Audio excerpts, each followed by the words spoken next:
La poterie de Pénélope, gourmande et joyeuse, si elle s'inspire de la tradition savoyarde qui l'a bercée, en joue gaiement, rencontre à Megève avec un couple haut en couleur.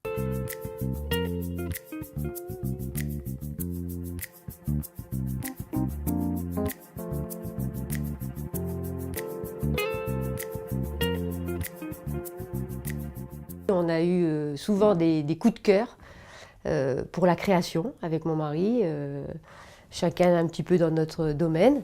Et on s'est retrouvés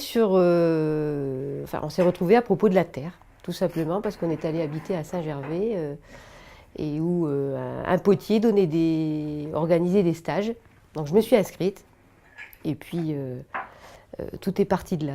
En même temps, on ne se monte pas comme ça potier, c'est un vrai métier, c'est un savoir-faire qu'il faut maîtriser, donc c'est pas non plus comme ça en 3 mois qu'on devient potier. Donc on a beaucoup recyclé de terre avant d'arriver à ce résultat.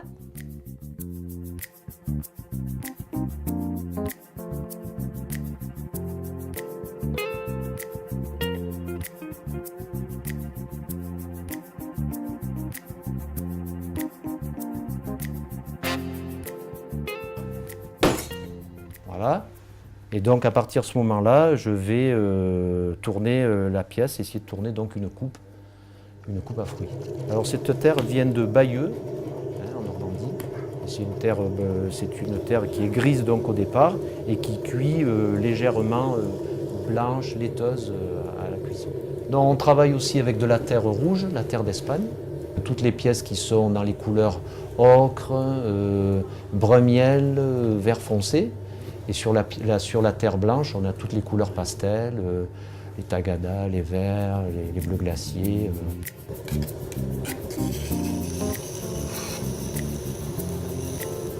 Bon, je passe le fil pour décoller la pièce.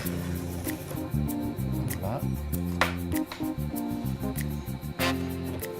C'est toujours le fruit d'une recette, hein, comme chaque potier, je dirais. On a nos petites recettes.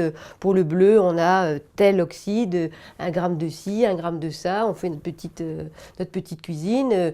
Donc on fait des essais, évidemment. Quelquefois ça marche tout de suite, quelquefois ça marche, c'est plus long. Mais voilà, c'est toujours le fruit d'une recette.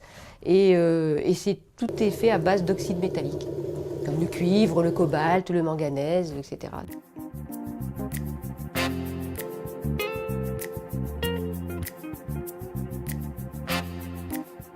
Mon truc, c'est plus les couleurs, les décors. J'ai beaucoup plus d'idées dans ce type de création, au final, que dans la forme. Donc on est bien complémentaires, tous les deux.